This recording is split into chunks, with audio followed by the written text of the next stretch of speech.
Okay, we're back with the final few steps in the physical separations lab.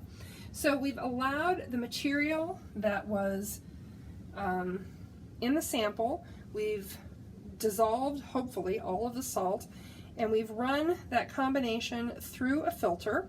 We now have this filter paper, which we can carefully remove from the funnel, and we'll place it on a watch glass. We're going to put that in the desiccating oven, which I'll show you in another video.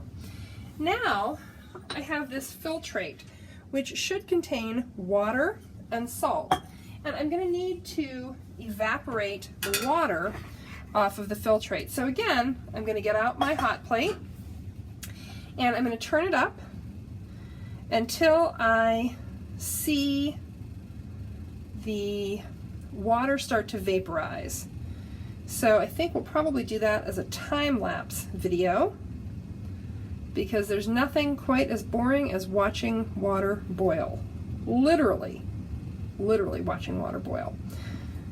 So we'll stop this video and go back to the desiccating oven to cook our silicone dioxide in filter, and we'll go from there.